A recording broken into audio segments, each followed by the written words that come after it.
Good morning, my dear students. Beta, as you know, we are doing chapter number 10. Chapter number 10.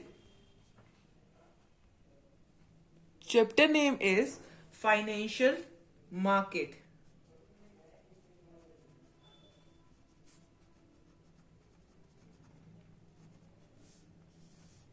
Today is 13th date, first month 2021, and which day?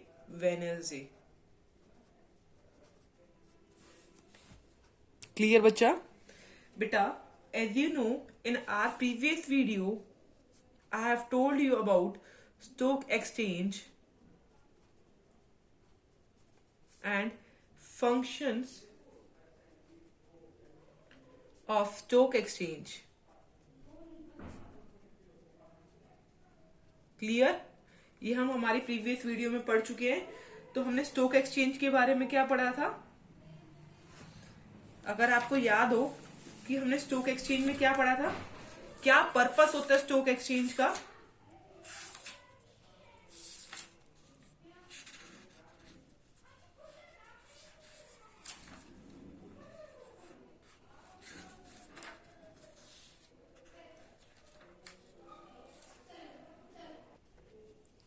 ये हमने stock exchange के बारे में और function of stock exchange के बारे में हमारी प्रीवियस वीडियो में पढ़ा था.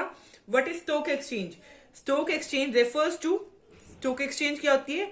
स्टॉक एक्सचेंज वो इंस्टीट्यूशन है, ये बॉडी ऑफ इंडिविजुअल है जो क्या करी गई है? कॉन्स्टिट्यूट करी गई है. किस पर्पस के लिए? मेन फोकस है कि स्टॉक एक्सचेंज बनाई क्यों गई है? For the purpose of regulating, controlling the business of buying and selling or dealing in the securities. तो एक बार मैं बता देती हूँ. Stock exchange refers to an institution. Stock exchange क्या है? एक इंस्टीट्यूशन है और body of individual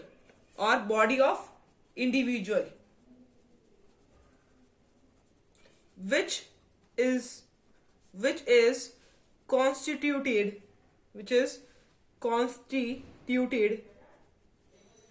for the purpose of regulating or controlling the business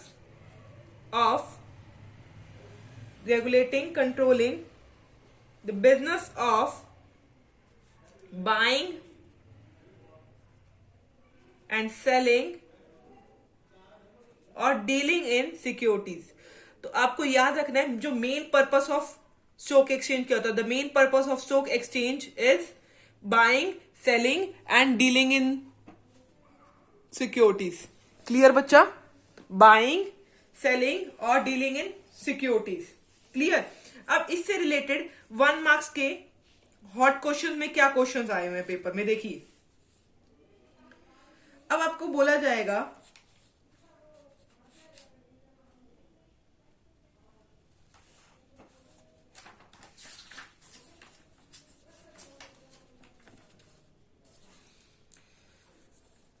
all securities, बोला गया all securities can be traded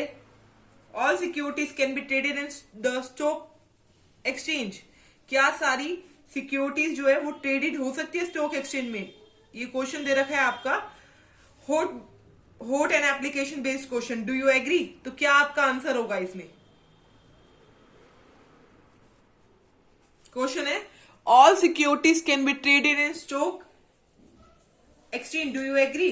क्या आप एग्री करते हैं? क्योंकि मैंने आपको फंक्शंस भी पढ़ा दी है. तो आपका आंसर होगा no, I do not agree. आपका आंसर नो क्यों है? क्योंकि securities of only those company can be traded in a stock exchange which has completed is listing requirement. जो अपनी लिस्टेड रिक्वायरमेंट कंप्लीट कर चुकी है वही स्टॉक एक्सचेंज में ट्रेडेड होती है. ये एक फंक्शन भी है. Clear? No, I do not agree. ये लिखोगे I do not agree with the given statement. Clear? पहले इसका आंसर दोगे डू यू एग्री, लिखोगे no I do not agree with this statement, ठीक है। उसके बाद पूछ रहे all securities can be traded in stock exchange, इसका आंसर दोगे। क्यों नो आंसर है, क्योंकि securities of only those company, वो सिक्योरिटीज उन कंपनी की can be traded, securities of only those company can be traded in stock exchange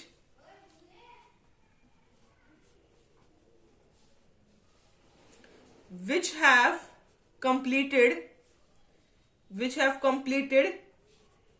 its listing requirement, जिन्होंने अपनी लिस्टिंग रिक्वायरमेंट कंप्लीट कर ली हो, मतलब लिस्ट करवा लिया हो अपने आप को स्टॉक एक्सचेंज में, ठीक है, वही ट्रेडेड हो सकती है, ठीक है, वही उन्हीं कंपनी की सिक्योरिटीज ट्रेड हो सकती है। ये आंसर क्लियर हुआ, ये हॉट बेस्ड क्वेश्चन है का आंसर है, ठीक है। इसके बाद देखिए इसी टॉपिक से रिलेटेड एक और क्वेश्चन भी आ सकता है, 1 मार्क्स में आएगा वो question answer. It is also known as stock exchange, अगर आ गया it is also known as stock exchange,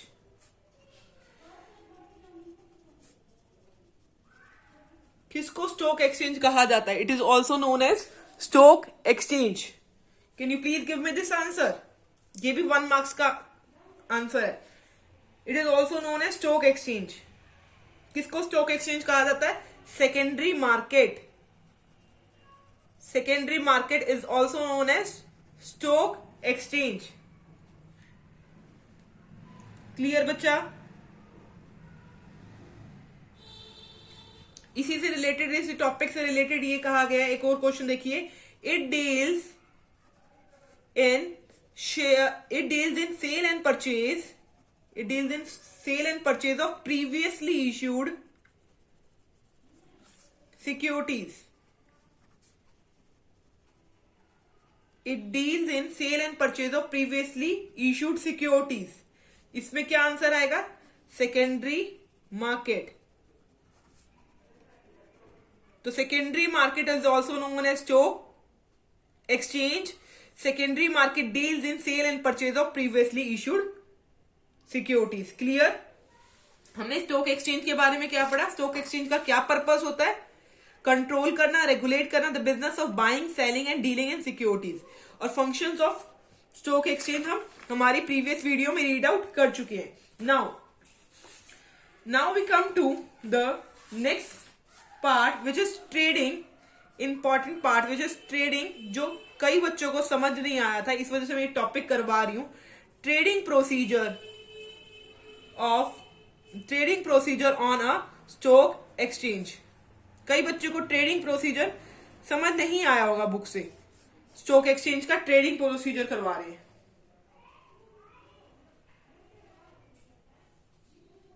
clear. Trading procedure on a stock exchange करने वाले हैं। क्लियर।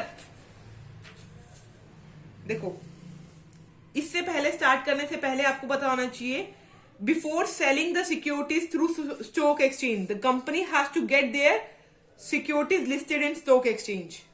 तो मैंने ये बताया, बिफोर सेलिंग, क्या लिखा हमने, बिफोर सेलिंग द सिक्योरिटीज। देखो, आपको पिछले वाले क्वेश्चन का आंसर मिल जाएगा, before selling the securities through stock exchange. Stock exchange के थ्रू सेल करने से पहले the companies have to get their securities listed in the stock exchange। अगर हम अपने सिक्योरिटी सेल करना चाहते हैं स्टॉक एक्सचेंज में, तो उन कंपनीज को अपना नाम लिस्ट करवाना पड़ेगा स्टॉक एक्सचेंज में। उन कंपनी को अपनी सिक्योरिटीज लिस्ट करवानी पड़ेगी स्टॉक एक्सचेंज में। क्यों करवानी पड़ती है,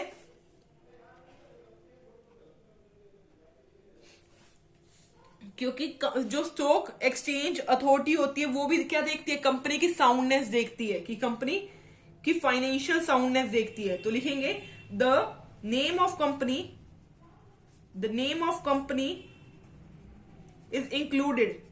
The name of company is included in listed securities. Only listed securities में only when stock exchange authorities are satisfied. जब स्टॉक एक्सचेंज अथॉरिटीज अगर सेटिस्फाई होंगी ना with the financial soundness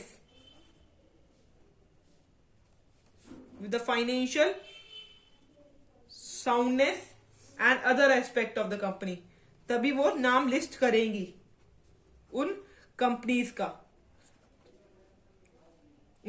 की सिक्योरिटीज का स्टॉक एक्सचेंज में। ये बात क्लियर होगी। अब आपको पता होना चाहिए कि पहले जो बाइंग और सेलिंग ऑफ सिक्योरिटीज था ना, वो डन होता था on trading floors of stock exchange. But आजकल क्या हो रहा है, एग्जीक्यूटेड कैसी हो रही है वो, आजकल एग्जीक्यूटेड हो रही है थ्रू कंप्यूटर्स। ये डिफरेंस है। आजकल कैसे हो रही है एग्जीक्यूट, किसके थ्रू हो रही है, कंप्यूटर्स के थ्रू हो रही है। ठीक है, पहले कैसा होता था, पहले जो बाइंग और सेलिंग होता था, buying and selling, previously buying and selling लिखोगे, previously the buying and selling of securities was done in trading floor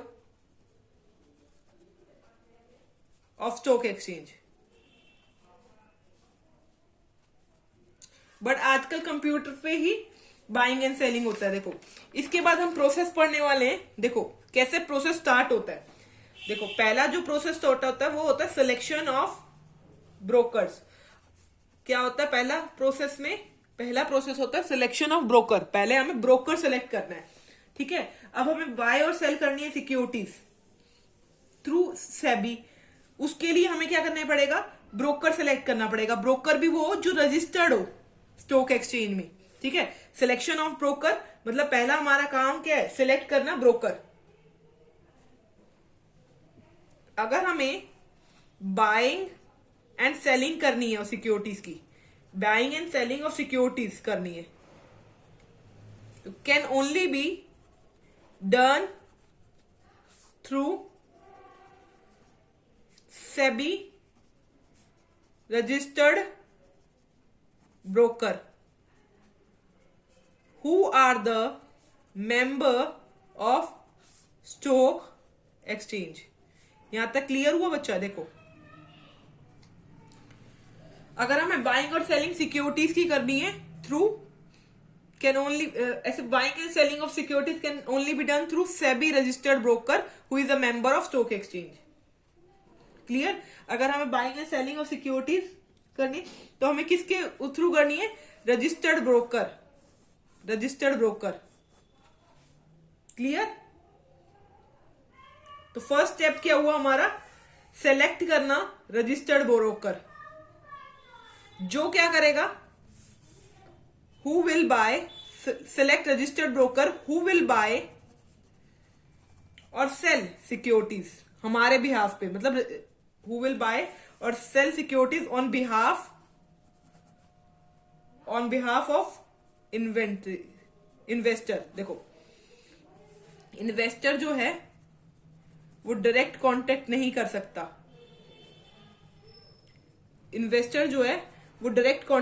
कर सकता।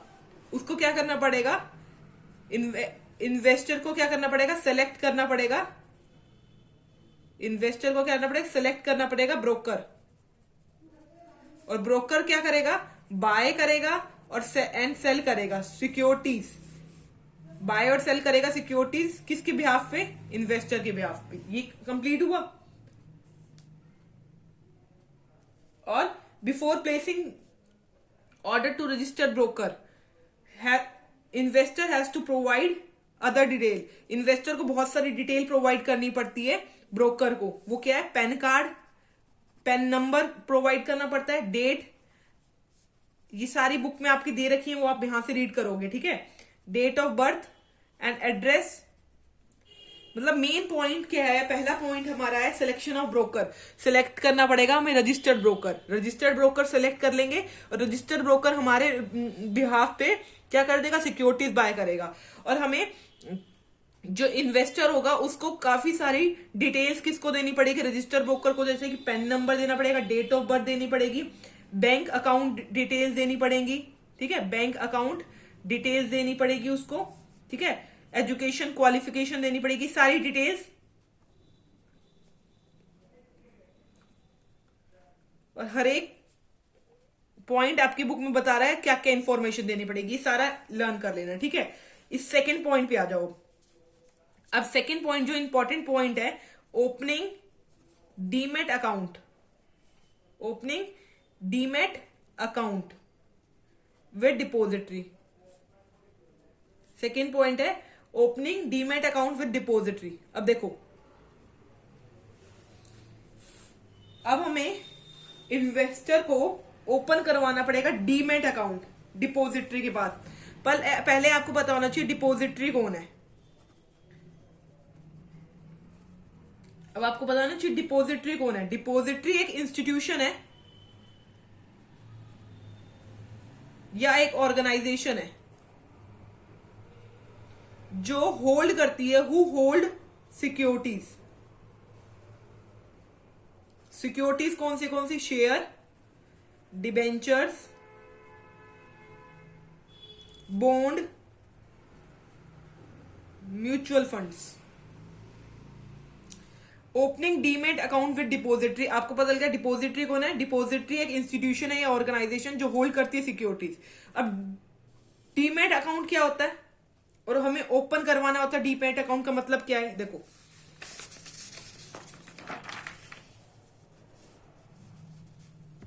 देखो, एक डीमेट अकाउंट का मतलब क्या है, और डीमेट अकाउंट का दूसरा नाम है बेनिफिशियरी, बेनिफिशियल ओनर। इसको बोलता है BO, beneficial owner. Clear. Demat account वो अकाउंट है जो इंडियन सिटीजन को, डीमेट अकाउंट वो अकाउंट है जो इंडियन सिटीजन को ओपन करवाना होता है।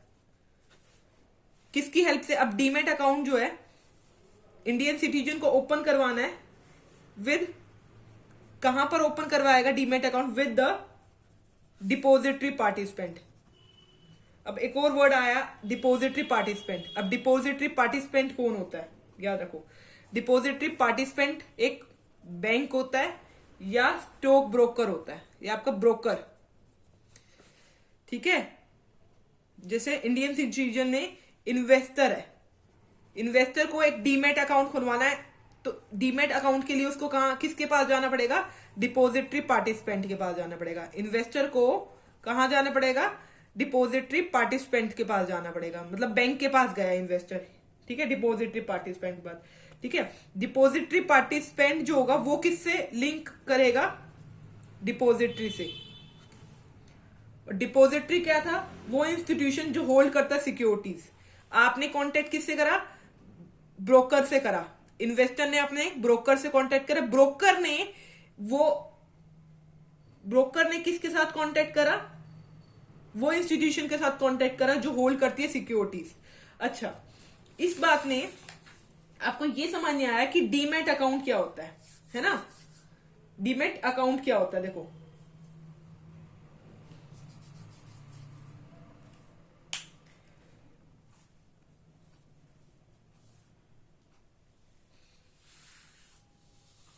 डीमेट अकाउंट में एक वर्ड आता है डीमेटलाइजेशन।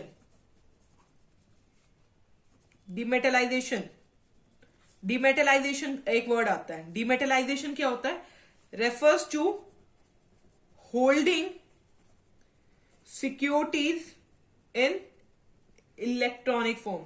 जब हम होल्ड करते हैं सिक्योरिटीज अपनी इलेक्ट्रॉनिक फॉर्म में। डीमेटलाइजेशन का मतलब जब हम होल्ड करते हैं अपनी सिक्योरिटीज इलेक्ट्रॉनिक फॉर्म में।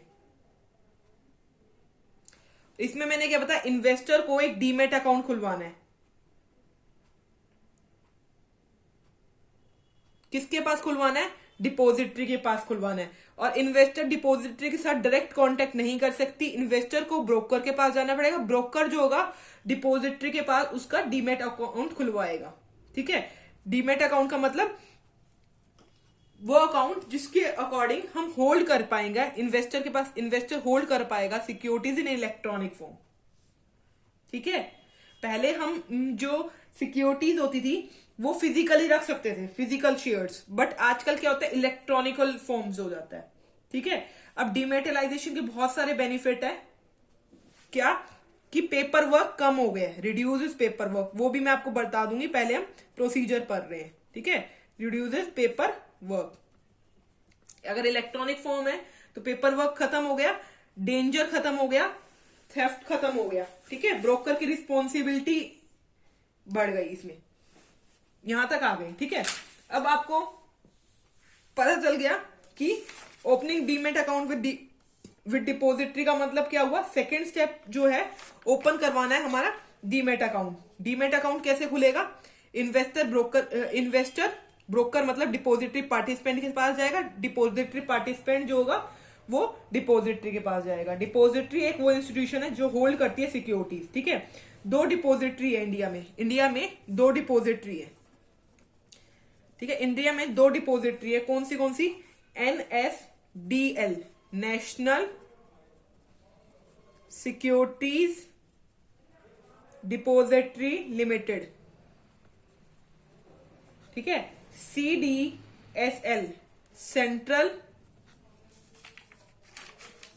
Depository service limited. ठीक है, अब हमारा डीमेट अकाउंट ओपन हो गया।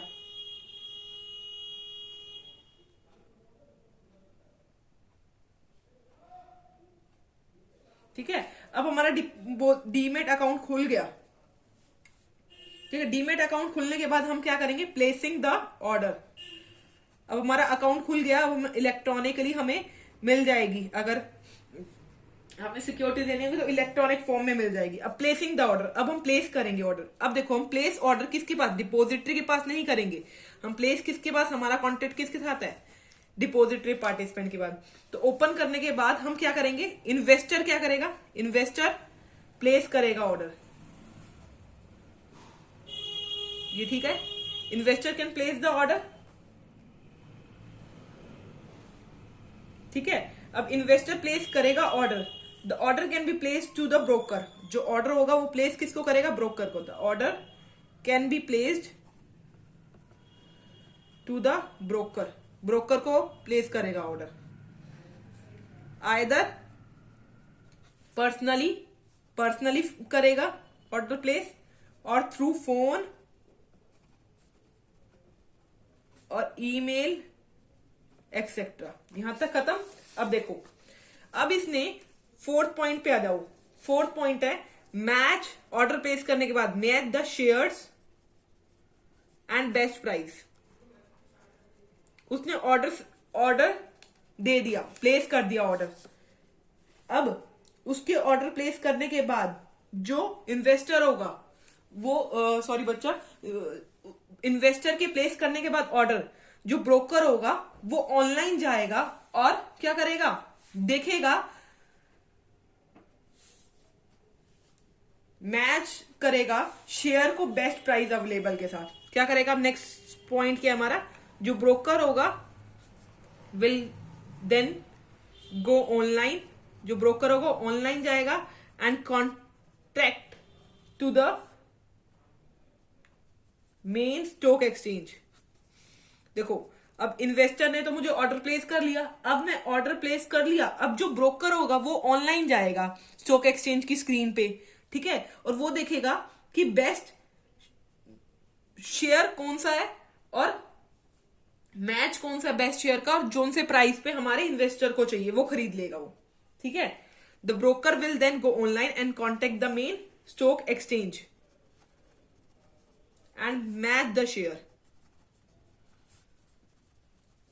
And best price available.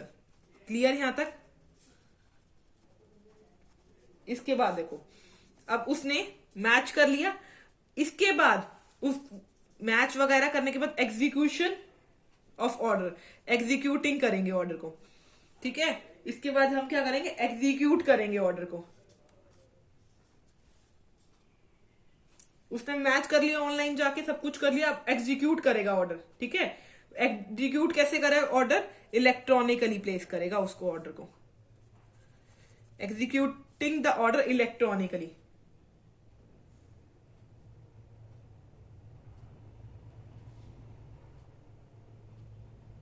Execute कर दिया उसने इलेक्ट्रॉनिक ऑर्डर।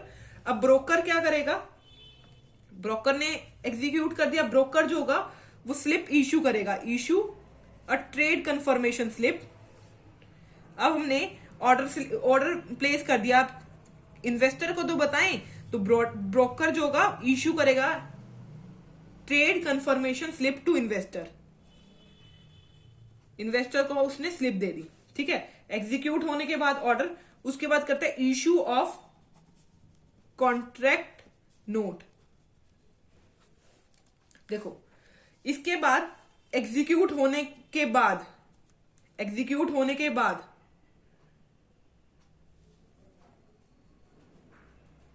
एग्जीक्यूट हो गया ऑर्डर, तो इसके में विद इन 24 आवर्स में, विद इन 24 आवर एग्जीक्यूशन के विद इन 24 आवर्स में ब्रोकर जो होगा वो एक इशू करेगा अ कॉन्ट्रैक्ट नोट। यहां तक क्लियर। एक कंफर्मेशन स्लिप दे दी उसने इन्वेस्टर को, और 24 आवर्स के एग्जीक्यूशन के बिटवीन में ही वो 24 ये क्या देगा, ब्रोकर जो होगा वो इशू करेगा कॉन्ट्रैक्ट नोट, ठीक है। अब कॉन्ट्रैक्ट नोट में क्या होगा ये आपको पता होना चाहिए, ठीक है। कॉन्ट्रैक्ट नोट में एक यूनिक ऑर्डर कोड मेंशन होगा उस स्लिप पे।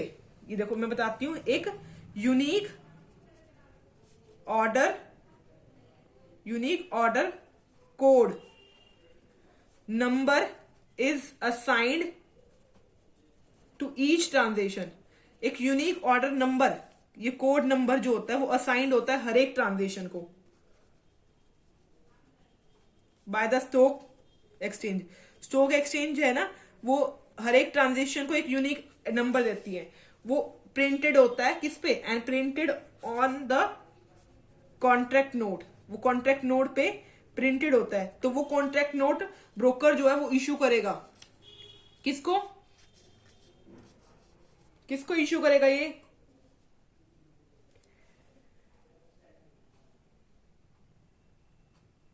इन्वेस्टर को इशू करेगा। क्लियर। उस कॉन्ट्रैक्ट नोट में क्या, देखो कॉन्ट्रैक्ट नोट में क्या लिखा होगा, ब्रोकर जो है वो इशू करेगा कॉन्ट्रैक्ट नोट। अब कॉन्ट्रैक्ट नोट क्या होता है, कॉन्ट्रैक्ट नोट वो नोट है जिसमें डिटेल लिखी होगी नंबर ऑफ शेयर्स की, नंबर ऑफ शेयर बॉट और sold, price, date, time of deal और ब्रोकरेज चार्जेस, ये सब कॉन्ट्रैक्ट नोट में लिखा होगा। क्लियर। और ये डॉक्यूमेंट भी ब्रोकर किसको देगा, इन्वेस्टर को देगा। क्लियर। अब नेक्स्ट पॉइंट पे आओ। उसने एग्जीक्यूट कर दिया, एग्जीक्यूट के ऑर्डर के विद इन 24 आवर में उसने कॉन्ट्रैक्ट नोट भी दे दिया। कॉन्ट्रैक्ट नोट में उसने bought, sold, price, date, deal और सब कुछ लिख रखा है, ठीक है। अब देखो अभी तक उसने एग्जीक्यूट करा है ऑर्डर, अब क्या करेगा वो, delivery of share and making payment. अब ब्रोकर क्या हो, ब्रोकर जो होगा वो डिलीवर कर देगा share, deliver of the share sold, deliver of, जो डिलीवर करेगा ऑफ शेयर सोल्ड, जो उसने सोल्ड करे हैं शेयर, जो उसने सोल्ड करे हैं उसको दे देगा जिसके हैं, ठीक है। और जिसके लिए खरीदे हैं उसके लिए कैश पे कर देगा, पे cash for the share boat, जो उसने शेयर खरीदे हैं उसके लिए कैश पे कर देगा। और डिलीवरी ऑफ शेयर सोल्ड, जिसके लिए सोल्ड करे हैं उसको भिजवा देगा, ठीक है।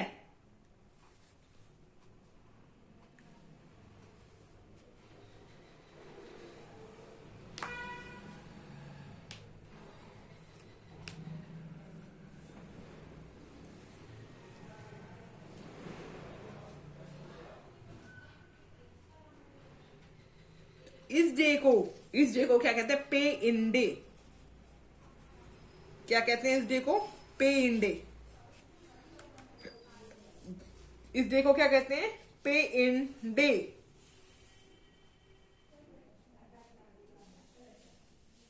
ठीक है, क्लियर बच्चा? पे इन डे कहते हैं इसको। ओके, 8th पॉइंट पे आइए। इसमें 8th पॉइंट है सेटलमेंट साइकिल। 8th पॉइंट क्या है? Settlement cycle. अब सेटलमेंट साइकिल में क्या होता है? सेटलमेंट साइकिल कितने डेज की होती है? T+2, याद रखना। T means transaction, T means transaction day, +2 मतलब 2 मोर डेज। ठीक है, मतलब ट्रांजेक्शन आपने मंडे को करी थी,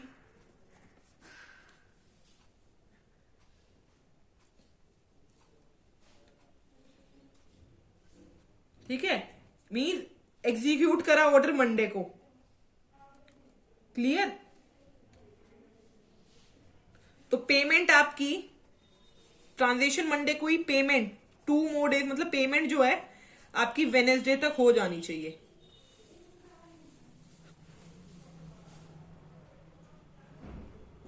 क्लियर? मंडे को ट्रांजेक्शन करिए तो वेनेसडे तक पेमेंट हो जानी चाहिए। क्लियर? ये सेटलमेंट डे होता है। 9th पॉइंट पे आ जाइए। T+2 days. देखो, आपने अभी पेमेंट वगैरह सब कुछ कर दी है। मंडे को ट्रांजेक्शन करी थी तो वेनेसडे को आपने पेमेंट कर दी। पेमेंट करने के बाद आपको क्या हो जाएगा? डिलीवरी हो जाएगी। स्टॉक एक्सचेंज आपको क्या करेगा? डिलीवर कर देगा शेयर्स। तो T+2 days on the T+2 days stock exchange, जो स्टॉक एक्सचेंज होगी वो आपको डिलीवर कर देगी शेयर्स, और शेयर्स डिलीवर कर देगी और make payment to the other broker. इसको कौन सा डे बोलते हैं? इसको पे आउट डे कहते हैं। पहले आपने पेमेंट, आपके पेमेंट करने के अगले दिन सेटलमेंट साइकिल के बाद वो स्टॉक एक्सचेंज आपको शेयर दे देगा। अब आपको शेयर मिल चुके हैं, अब आपको शेयर मिल चुके हैं, तो अब आपको क्या करना है?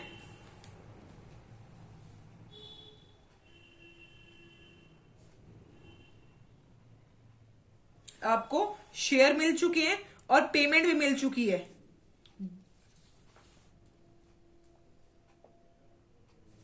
इसको क्या कहते हैं? पे आउट। ठीक है, अब हमें शेयर मिल चुके हैं तो अब 10th पॉइंट में हमें क्या है? शेयर डिलीवर करने हैं। और इसके पेमेंट मिलते ही, जैसे अब स्टॉक एक्सचेंज ने हमें पेमेंट दे दी है, तो विद इन 24 आवर्स, देखो पेमेंट किसके दी है? उसने शेयर्स दिए होंगे, तो उसकी payment with in 24 hour of पे आउट डे। पे आउट डे ब्रोकर को क्या करना है? ब्रोकर को पेमेंट दे देनी है इन्वेस्टर को। ठीक है, अब इन्वेस्टर को पेमेंट दे दी, ठीक है, और जिसके लिए उसने बोट करे हैं, देखो जिसके लिए सेल करा था शेयर, जिसका शेयर सेल करा था उसको तो पेमेंट दे दी। अब 10th पॉइंट में जिसका बोट करा था शेयर, उसको डीमेट अकाउंट से शेयर प्रोवाइड कर देंगे। लास्ट पॉइंट है, ठीक है, ब्रोकर से ही शुरू हो रहा है, ब्रोकर ही आखिरी में आपको डीमेट अकाउंट में शेयर दे रहा है। The broker can make delivery देगा। अब the broker can make delivery of shares in demat form. Demat form का मतलब electronic form, directly to investor. Investor का डीमैट अकाउंट खुला हुआ है, इन्वेस्टर का डीमैट अकाउंट खुला हुआ है। क्लियर?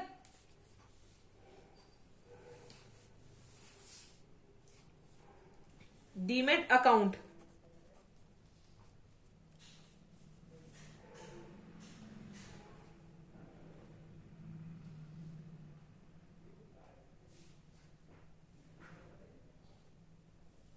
क्लियर?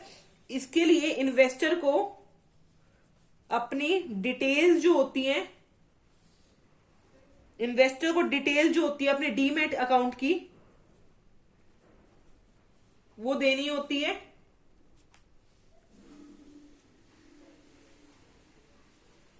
इन्वेस्टर को डिटेल जो डीमैट अकाउंट की है वो किसको देनी होती है? डीपी को, ब्रोकर को, कि वो डिलीवर कर पाए उसकी सिक्योरिटी डायरेक्टली किसमें? BO में, बेनिफिशियरी ओनर अकाउंट में। ये क्लियर हो गया? देखो हमारा प्रोसीजर स्टार्ट कहां से हुआ था, अगर आपको याद हो, हमने सेलेक्ट प्रोसीजर, याद रखो प्रोसीजर कहां से सिलेक्ट होता है। स्टार्ट हमारा प्रोसीजर होता है, हम ब्रोकर को सिलेक्ट करते हैं, रजिस्टर्ड ब्रोकर को सिलेक्ट करते हैं, ठीक है। ब्रोकर्स को सिलेक्ट करने के बाद डीमैट अकाउंट खुलवाते हैं। लास्ट कौन होता है? लास्ट हमें क्या मिलता है? शेयर मिलता है। किसके अकाउंट के थ्रू? डीमैट अकाउंट के थ्रू। अगर आपको इस प्रोसीजर में कोई भी डाउट हो then you can ask from me. Okay बच्चों, थैंक यू वेरी मच।